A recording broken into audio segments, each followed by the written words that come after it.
What's up, everybody? Welcome back into the Iowa Fan Perspective here on the Play the Fight Song College Football Show family of networks. Been an absolute pleasure bringing you guys different previews for the week. Each and every week, actually, we had the fan kind of collaboration with Iowa State and Jake and JT on our Iowa State side. We'll have one with Nebraska going down the line. We talked to Minuteman Command last week and UMass and previewed them. This week, bringing in another guest. You've actually seen him here before, David Anderson of Off Tackle Empire, as well as the Scarlet Faithful. More so the Scarlet Faithful is what he was telling me during the season for their previews and breakdowns of Rutgers football. But he was on our preseason preview of Rutgers. Did a great job there. Thought I'd bring him back as Iowa takes on Rutgers Friday night in Piscataway. Hawks are 2.5-point favorite. I got to say, a little nervous on it. We're not really sure where everything sits or whatnot, but I want to give you a breakdown of how the show will work today, and then I'll kind of get into everything a little bit later.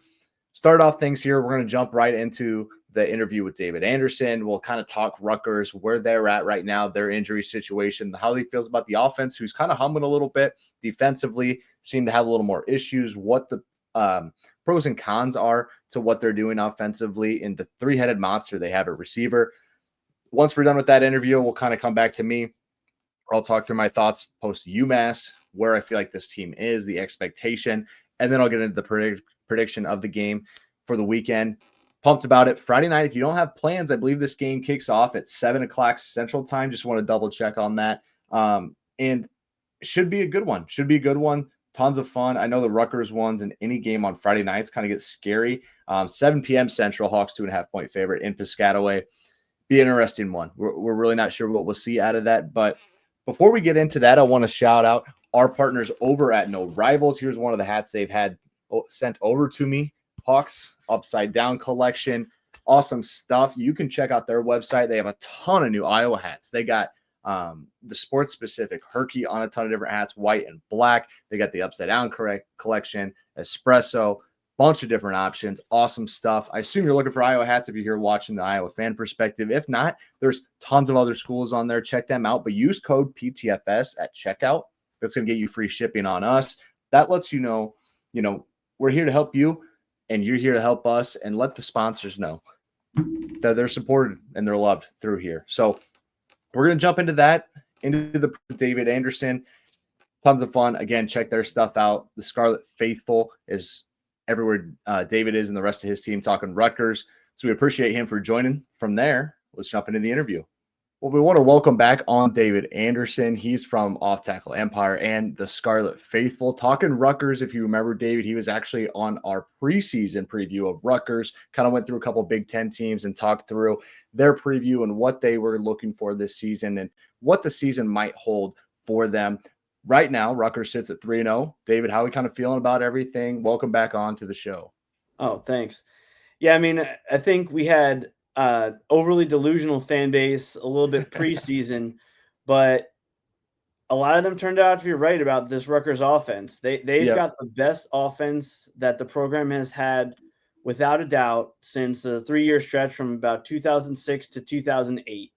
They've been clicking on the ground. They've been clicking through the air. They've lost. They're even on their 4th string left tackle of all places. They're still moving the ball. So there are some things that are not perfect on their offense, but it does give us confidence for the first time in a while, especially since Rutgers joined the Big Ten, that if they're playing against an Oregon, a Penn State, or an Ohio State type team, which they all have on the schedule this year, that they're not just going to put up a donut. And I'm sure Iowa fans can relate to that in some of your years past as well. So it does feel like they have the ability to move the ball. And, some of those routes that they throw, when it's a 3-step drop, doesn't matter who the defenders is. If you throw it perfectly on a slant or some of those hitch routes that the DB's playing back, they're going to make plays. So the offense has been as good as could have been possibly expected, even though, like I said, they've dealt with injuries at left tackle, and now they have an injury to one of their top 2 running backs, which may be a factor in CJ Campbell.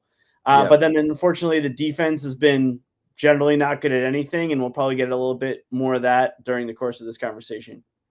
Yeah, we talked about it kind of before we started talking and recording here, that you were kind of going through the preseason stuff and talking about the defense and kind of wondering where everything was going to sit. Feels like that has come true. The offensive side of things has come true. You're kind of in a spot where you're like almost like the anti-Iowa, where it was like the defense has always been so good, and then the offense was always just a question mark, and you really weren't sure what level of play you were getting out of them. Like Rutgers, I feel like in the games that I've seen, and I kind of wanted to pick your brain about this, like you brought in 2 high-level MAC teams, both of them picked towards the top of the conference.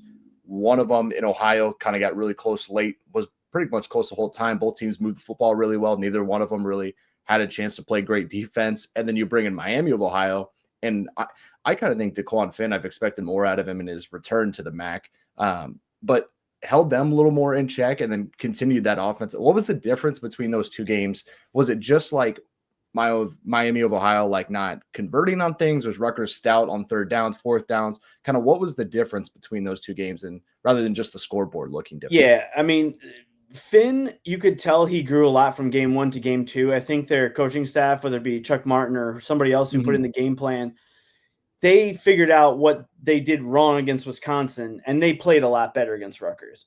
That being said, Rutgers really it wasn't just big plays against Ohio, the Ohio Bobcats. It was like big plays. It was intermediate plays. It was them converting 3rd and 1. It was everything. Whereas the difference with Miami of Ohio was in that game, the Rutgers defense on a down-to-down basis had kind of at least got the nuts and bolts in place. But the problem there was just giving up big plays. Finn's a really, really good runner. He's one of the best runners in college football. I think they were saying is the active leader in FBS touchdowns, even though I think Gronowski might be the active leader in overall NCAA touchdowns in FBS, FCS. But Finn he was making big plays with his arm and on the ground, but they were able to, hold them. Like if they run the ball up the middle on 1st and 10, they were getting nothing.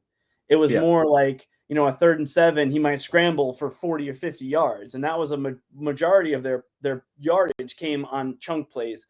And they really weren't enhancing it. Whereas Parker Navarro for the Ohio Bobcats in that first game, he was hitting everything. And Rutgers just didn't look like they had a clue on any level of the defense in that first game. They really just won it because their offense couldn't be stopped. They only punted once. And the difference in the game was the special teams, which I'm sure we'll talk about more as well. Yeah.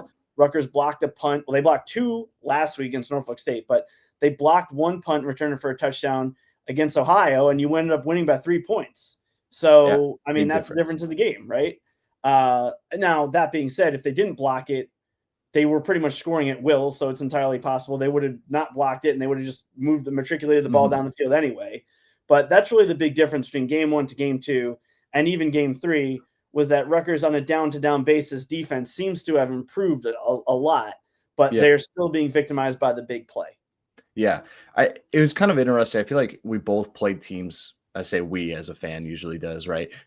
Rutgers and Iowa both played teams last week where it felt like you couldn't take as much away from, like Iowa with playing UMass, and we just that's just not a football team in a good spot right now. They had a ton of injuries alongside it. And then Norfolk State, there's just a large step in talent level between those two in Rutgers and Norfolk State.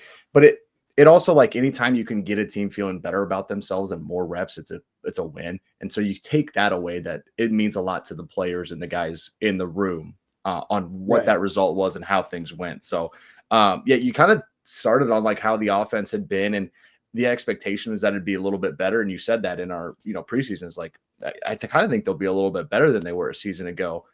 Kind of starts with Callie McManus, right? Like 7 touchdowns, no picks, 73% completion percentage, kind of been all about it. A couple of receivers that have been really good and strong, and Duff.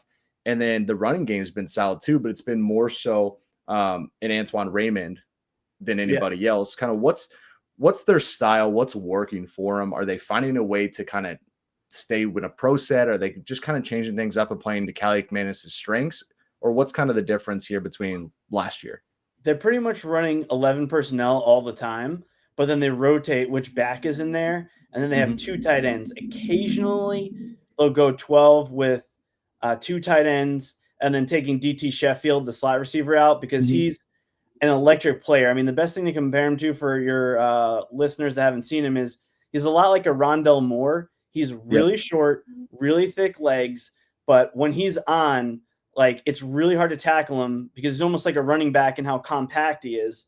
But his problem is his drops. But in that game against Ohio, For example, Sheffield, they knew Ohio was going to have to bring pressure. It was a 4th and 7. Rutgers up 3. There's 2 minutes left. So if they kick the field goal, they would up by 6, and they had little confidence their defense would stop Ohio. But they figured go for it on 4th and 7, even in field goal range.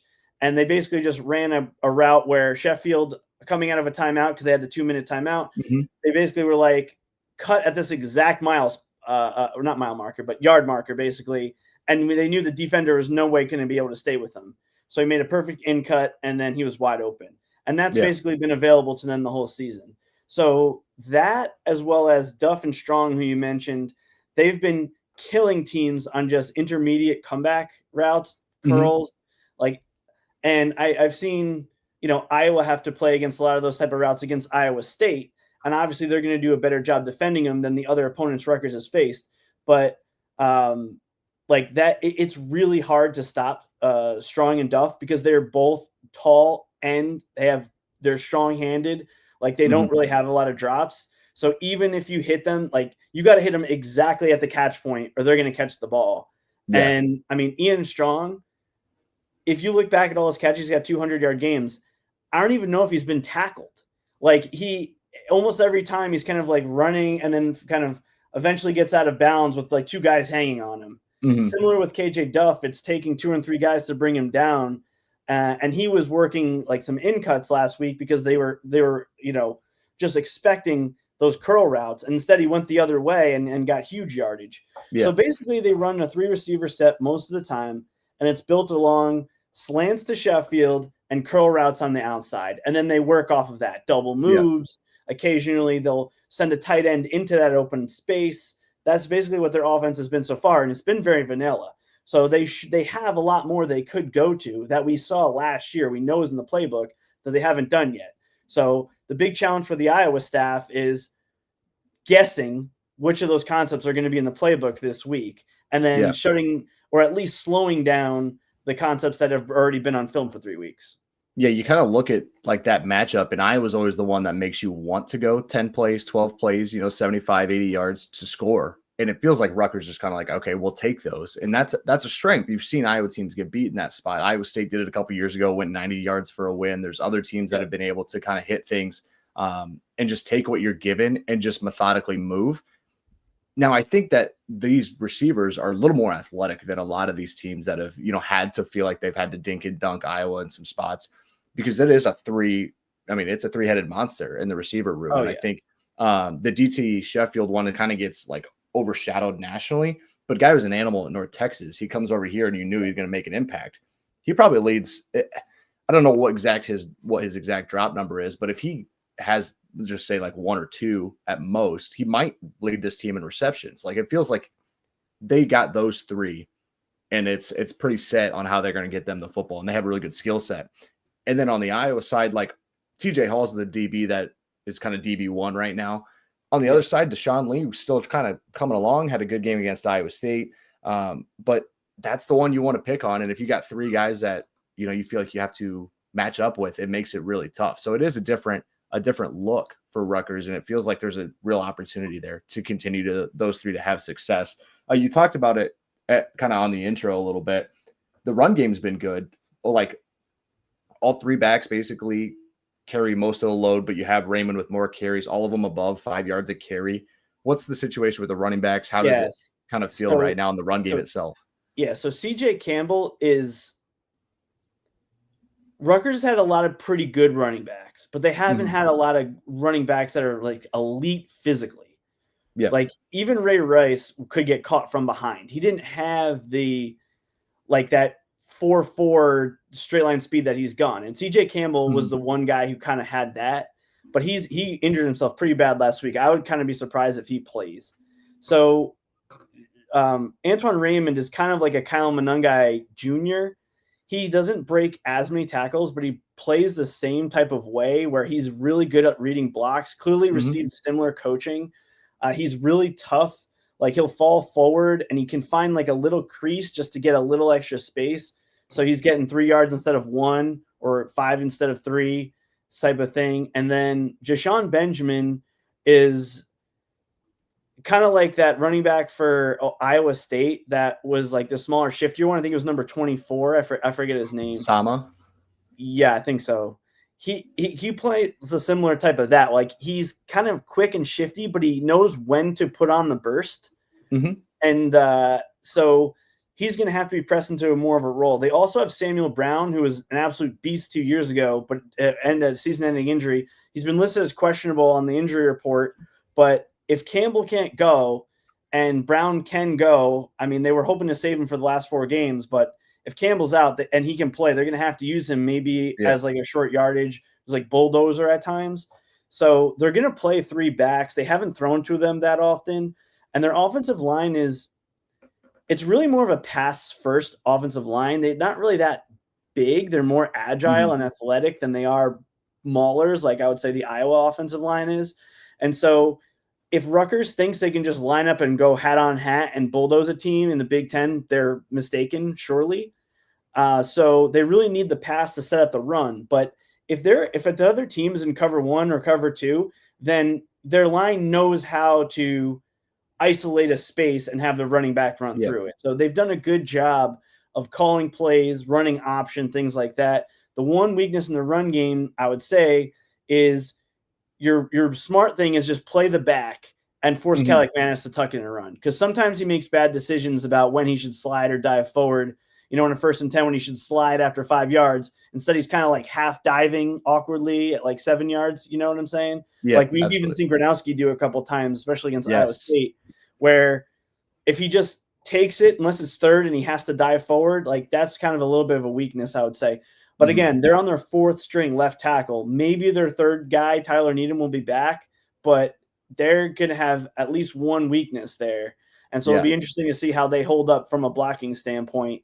And then their tight ends have both been good in the run and pass game. So if you get too comfortable just, attacking them, they can leak out for 6 or 7 yards. And that's really been another boon to their offensive game as well. So, yeah, they're good in their run game, but they're actually not as good independent of the pass on the ground. It's just that now that they have a pass game, their running game has been as effective as the previous 2 years, even when they had no pass game to speak of. Yeah. To answer, hopefully that answers your question. Like, absolutely. They're not just a ground and pound team. They're benefiting from defenses being in cover 1 and cover 2, or even cover 3 at times.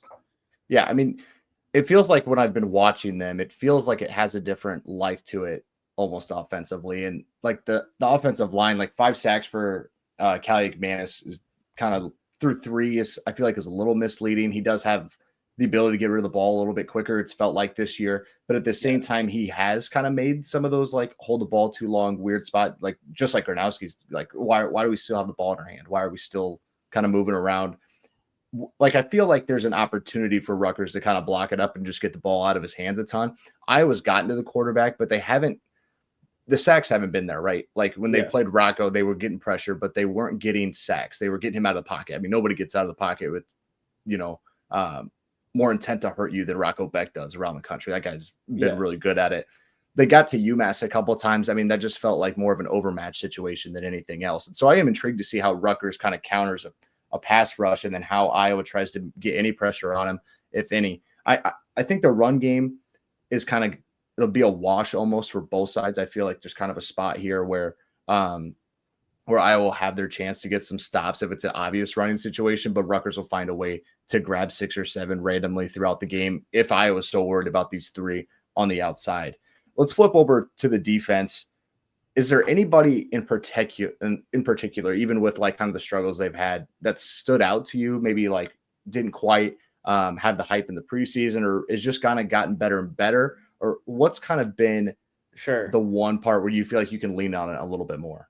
If you were to say who from this starting defense will probably even be an NFL undrafted free agent, the only one is probably cornerback Jacoby Henderson. Okay. He came in and was kind of in a battle mainly with about 4 or 5 guys for the 3 cornerback spots, because they switched from 4-2-5 with 3 safeties to a 4-2-5 with 3 corners. But Henderson's been good. He's had a really good ratings. He's kind of small, but if you throw a pass that can be knocked down, he'll get there. So he's probably been the best player on the defense. But then the other thing I was thinking about before I came on, because you asked me, and I got some flack from the Rutgers side when they listened to the podcast about they don't really have like an identity defensively, and they still don't.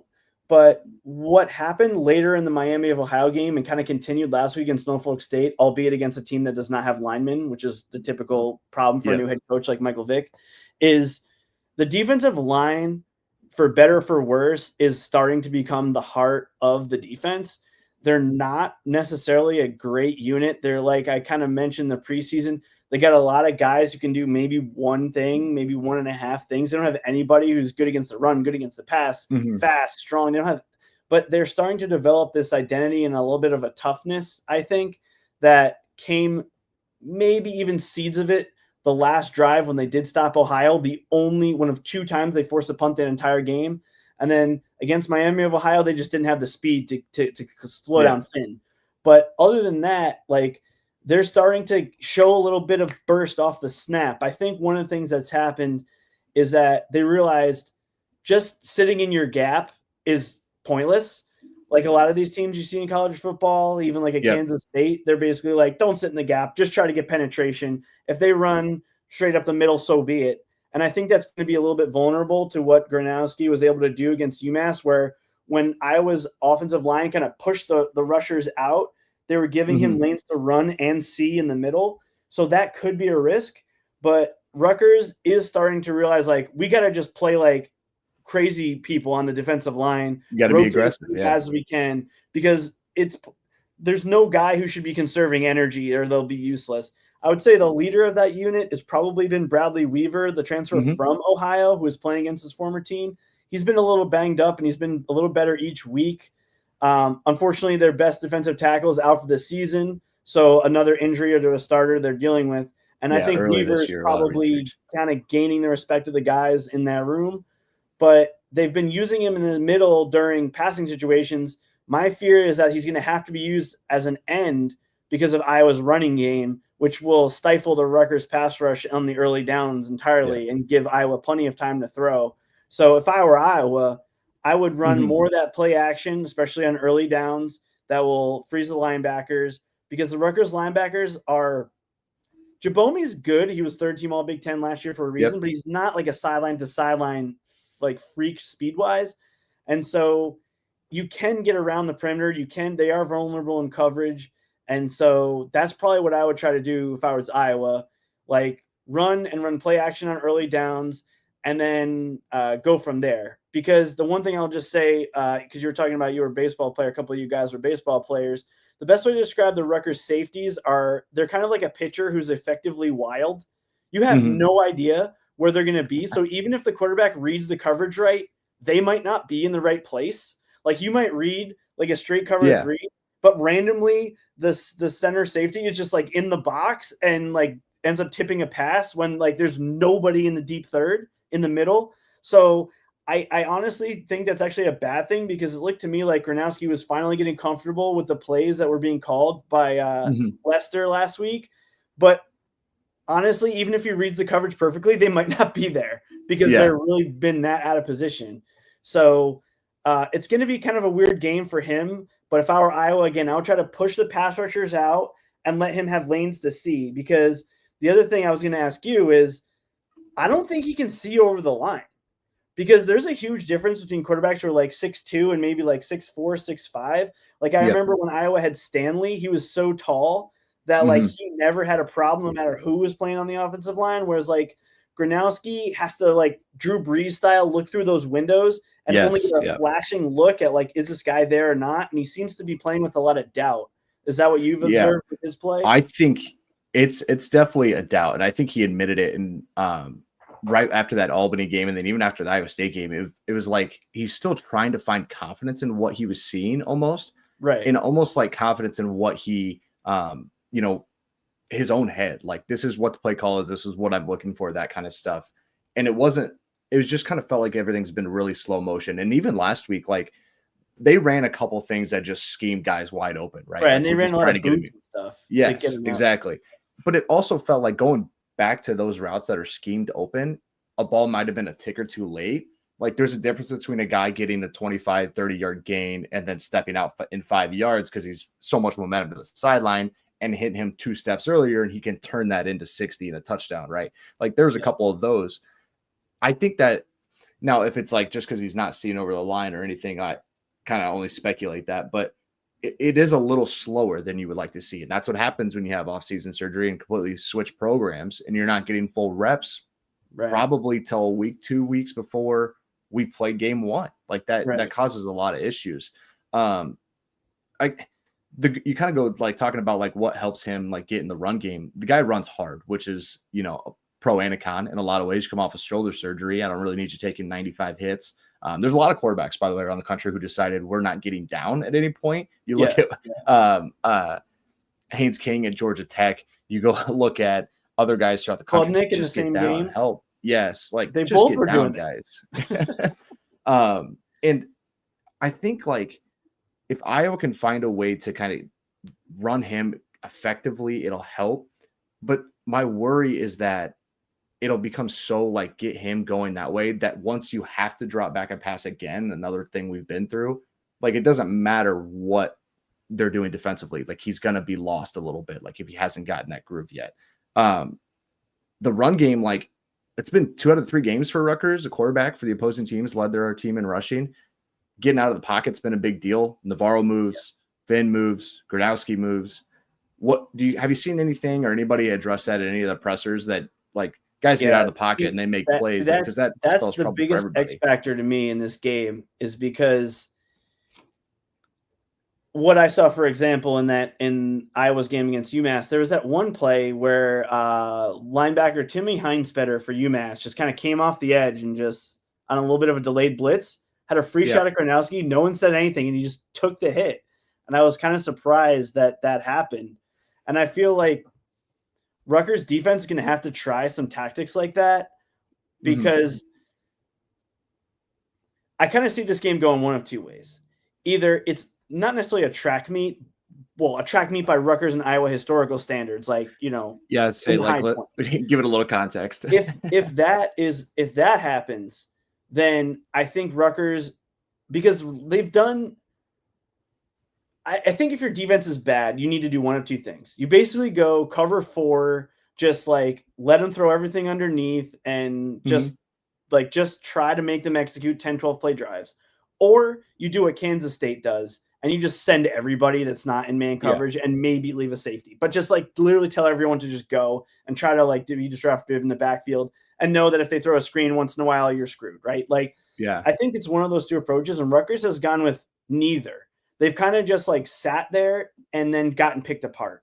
So I think that especially if Iowa has some tells, because really what I would be looking for if I was in the Rutgers coaching room is, does Iowa have any tells that it's run versus pass, or especially which way they're going? Because Gronowski looked a lot more comfortable either to his left or to his right when he could see what was in front of him, like you were saying earlier. Yeah, get him out of the pocket. So if they're going to go half the field, you got to take some risks that you're going to just have somebody on that half of the field and hopefully they can take him down. Now, the problem that Rutgers has is they don't have a lot of speed on defense outside of their 2 safeties and Henderson. They really don't have fast linebackers, again, for the position. They don't have fast defensive linemen for the position. And so my fear is like, if you run that double reverse to Wetjen, and like he may just go forever. Or if you run those screen passes like they ran, just even a slow developing screen pass, like Rutgers can't take down people in space on those angles. So if I were Iowa, I would see if I have a couple plays like Gronowski had early to just kind of run slants and know exactly what to do. But if this gets into a dogfight, I would just do a lot of that down blocking, quarterback run, or give it to the backs, alternate, just plow it forward 3, 4, 5 yards. And then mix in the occasional screen once they're getting a little too aggressive, and you're going to get plenty of big yards, and you won't even have to push the ball downfield. If the game is like tight. If it's not, then I think the Rutgers defense is going to try a lot of these do or die, boom or bust type things, which Shiano hasn't done a lot recently, but that's what he cut his teeth on the first time he was at Rutgers when they were undermanned, was like, hey, we're going to blitz, and if they get a big play, they get a big play. The reason they haven't done it this year is because their safeties have been so unreliable at tackling that they're afraid that, okay, not only will it be a big gain of like 20, it could go 60 or 80 yards for a touchdown.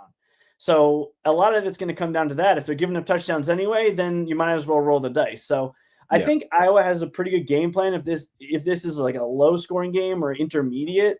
But yeah, if it's a track meet and Rutgers is kind of like do or dying defensively and Rutgers can move the ball, then I would give the edge to Rutgers. Yeah, let's jump into that preview prediction part of everything. I kind of feel like I'm in a similar spot as you. Is like I can see this going two ways. I kind of feel like I'm about 80% sure like this is just going to be another drag out weird one, right? Like it's going to be lower scoring. How are you feeling? What is your, it is Monday as we record this, so we may not have a full like prediction and piece in place. I was a 2.5 point favorite Friday night in Piscataway. What are we thinking? How are we feeling about everything? Confidence level total. Well, I was going to go with Iowa in our Big Ten survivor pool on Off Tackle Empire, which is now Off Tackle Republic survivor pool. But I was eliminated last week because UCLA lost, and I had to pick them at some point. So yeah, that's true. Everyone, because the way it works in that pool is you got to pick every team at least once during the season. So, and then you do 2 picks a couple times. So I was like, all right, I'll pick UCLA and Rutgers last week. So anyway, in the survivor pool, I'm out, I guess. I'll probably pick Rutgers just to show like confidence that, I don't think this is just like a same old Rutgers situation. Yeah, absolutely. I think that what makes this game interesting is this is as close to a 50-50 toss-up as you're going to get, because I think there's clearly areas where Rutgers is better, and there's clearly areas where Iowa is better. In a dogfight, I'm going to trust Iowa in a close game. Like, even though they lost a close game to Iowa State and Rutgers won a close game against Ohio, my rationale for this is always the following. The team that has played a real opponent is always going to have an advantage. And I know Iowa State is a legit opponent. Now, is the Ohio Bobcats? Maybe. So that's kind of edge Iowa. Rutgers is at home. Again, they're going to be able to move the ball in the air unless Ian Strong or Ethan Kaliakmanis is injured. But anything beyond that, they're going to be able to move the ball some. So I feel like Rutgers is going to get to 20 points. I don't know if they can stop Iowa from getting to 24. I think that the prediction of 23-20 Iowa or 23-21 is probably in the neighborhood. And so it might come down to special teams. Like both teams are strong. Iowa saw some strengths and some weaknesses the last couple of weeks. The Hawks have fumbled a couple of snaps. They had a punt blocked. Just honestly, like it's like UMass saw something and completely exposed it. Like it had no chance of getting off. And then, like you said, Rutgers has blocked a couple this year. Like they've blocked 3 punts, but they've got the same problem. They had 2 blocked extra points because of poor snap/hold. So, it's not a good feeling when special teams aren't great. I'm kind of getting to that point. Rutgers, again, like the snapping's been the only real issue. They went for a bizarre onside kick that I don't even think they were trying to complete. Like, if they were to have like a good onside kick in their arsenal, I think they wouldn't have shown it. I think they showed it because it was bad. I know that sounds kind of stupid and psychological. You got to try it, right? You might as well practice it almost, But like, there was no chance of that succeeding. So, my heart says go with Rutgers just because this day and age you bank on the offense. My head kind of says Iowa. I think it's either going to be Rutgers going to win this like 28-20 or Iowa's going to win it like 24-21 or 24-20. That I kind of had the number like that. I had number like 27-24 is what I was thinking. I think there's a real matchup here for Rutgers to kind of work Deshaun Lee and some of those other DBs and safeties, and maybe they get some linebackers in the spot where, like, if you put Jaden Harrell on one of these 3 receivers or somebody in the slot, it's kind of a mismatch. I feel like Rutgers are going to have a shot to kind of do that a little bit. So I'm kind of like, I'll take Iowa, but I'm not super confident. Friday night out east doesn't really, Maryland won a long time ago, was different. I don't think Maryland matched up near as well as Rutgers does this weekend, but appreciate you coming on, David. Again, if you haven't seen any or watched any of David's stuff, you can check it out at Off Tackle Empire or the Scarlet Faithful during the season. They do weekly stuff, really good stuff, cover all Rutgers, weekly stuff as previews. You guys recap games as well. I really liked watching this week's or the preview for Norfolk State, and then kind of recapping the Miami, Ohio game as well. David, thank you for joining us. Much appreciated. Two-time guest now, the first two-time guest in the Iowa fan perspective piece of everything. Much appreciated. Thank you for joining us. Hey, good luck this weekend. Hope you have good plans Friday night. Well, you said it's your bachelor party. You're not even going to be able to watch it? Correct. No, we'll be out in Deadwood, South Dakota, doing nothing but watching this one. This one's on the schedule. So we'll finish some golf in the morning. We'll be at the house watching this one locked in. So all right, cool. It could be a great Friday night to start everything off. It could be a really bad one. Who knows, right? Flip a coin at this point in time with a 2.5 point line. Oh, yeah. Like I said, I mean, this is as classic a 50-50 toss-up as you're going to get, I think, in college football. So hopefully it's a good game. Absolutely. And then, we like watching Iowa. So whatever happens, obviously we wish you the best the rest of the season after. Yep, absolutely. Go get a couple teams randomly throughout the year. I think that'd be a lot of fun. It's always fun to root for one of the non-large brands like Iowa and Rutgers kind of sit in that same situation where you got to get the Giants sometimes. But appreciate you joining us. Maybe down the road we'll meet up again here as the seasons go on. Maybe in a Big Ten title. This is a joke. Oh, yeah, one day. That'd be awesome. All right. Appreciate it. Thanks, JP. Well, thanks to David for joining us. Again, pleasure having him back on the show. The first two-time guest in Iowa fan perspective history. Love what his insight is on Rutgers and kind of what he's feeling and everything. We were in kind of the same boat. We weren't sure what to expect out of this game. And of the two teams, it is interesting to kind of say that Rutgers has more of a defensive issue right now, and the offense is humming.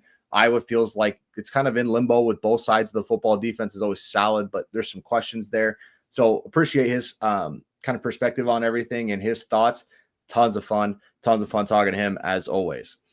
Let's jump into the Rutgers game the UMass game and kind of recap that one. Obviously the Hawks come away with a win, currently sit at 2-1 on the year, a win against a bad Albany team, a win against a bad UMass team. You kind of sit there and think, out of that UMass one, there's not really a lot you can take out of it. But on the other side, you kind of like what you saw, because at the end of the day, a game like that is for player confidence. It's for reps, and that's important. So you can't just discard everything you saw because you want to see guys more comfortable. I think there was a little bit of Gronowski's feeling a little more comfortable within everything because he's had more reps and more time. At the same time as you're not as worried about UMass getting after you in the backfield in some spots, even though they did. They blitzed up a couple packages that got Gronowski clean. A couple times he held on to the ball too long, but there's probably a little bit of both on that. And then defensively, got after the quarterback really well, overmatched an offensive line, gave up a couple things special teams wise, a little head scratching. The Cade Weechin return game was obviously the highlight, but you also had a blocked punt on I think they just saw something on Iowa special teams and exposed it, overloaded one side, I believe just to the right of the long snapper, and brought some heat, shifted everybody over, and that left somebody that would have been to Dakin's left clean, scot-free down the minute. He could have grabbed it off his foot if he wanted to. And so there are things to take away from all of that. The run game looked good. I really like where the running backs are. I think Jazz looks better and better. I was kind of high on him preseason. Xavier Williams will probably be running back one, getting the majority of carries, but you can't count out Jazz Patterson. Guy runs hard. He's usually a one-cut guy, one cut and out of there, not far from breaking a lot of those runs last week. And you kind of have to look at where Gronowski is and what Lester did for him in that game. Felt like it was a little more schemed up. Guys are open. Let's hit him in stride. I'm going to work on flow play this way, throw back the other way, similar to the Penn State game from 21 on that touchdown. Get him out of the pocket, get him moving, hit open guys in stride. I think that's a big piece of it. You saw Sam Phillips have a good game. You saw a lot of pieces of the offense have a really good game. It is one of those things where Gronowski's not going to make – he missed a couple as well. He's not going to make continuous high-level throws, and I think that's an unfair thing to expect of the guy. He's not going to continually put balls in NFL placement windows. That's just not what he does. And so it's better for him to get out of the pocket and have high percentage throws, or have a situation where he can see things working and know his 1-2 reads and work that direction. I think Lester's trying to figure that out a little bit more and more, and done a good job of feeling out what Gronowski likes and doesn't like, and what he's good at, what he's not good at. Going into kind of this Rutgers game, I kind of think that's what I got out of the UMass game. I liked what I saw that way. Special teams had some weird question marks I feel like aren't going to happen again if I believe in LeVar Woods with everything. Defensively, I think it's good, solid defense. But I wanted to get into Rutgers a little bit. And I know we kind of talked to him the entire time with David on that interview and preview of the game, but there's a real situation here where Ian Strong, DT Sheffield, and other Rutgers receivers have a shot to kind of get after Iowa in the secondary. And especially if they have to roll over Jaden Harold, you're probably going to see a lot more Lutmer this week, I would assume, because you can't have Jaden Harold covering some of these guys. Like, you have to have a Lutmer pulled down, a lot more cash situations for things. Wampa's going to have to be great over the top. Deshaun Lee's going to get crazy tested this week. I think that's a real concern. These are big, strong receivers who are pretty darn good at going up and getting the football. Pass the test in Ames. Pass the test again here on the road to start Big Ten play.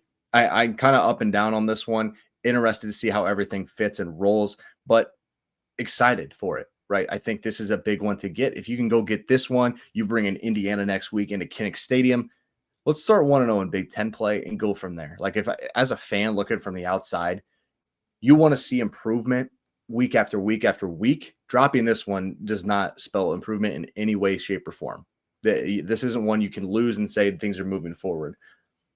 I feel like the drop-off, like, if you were to look at, if Iowa wins this game, the team's sitting right here currently, and you drop this game, I feel like that is a drastic drop in expectations. If you win it, you might get a little bump, but it's not much. This is a game you're expected to win. I'm not talking about the 2.5-point line. I'm talking about from the fans, from the team, from the coaches. You go in and you beat teams like Rutgers. This is what has to happen. This is the normal. This is expected.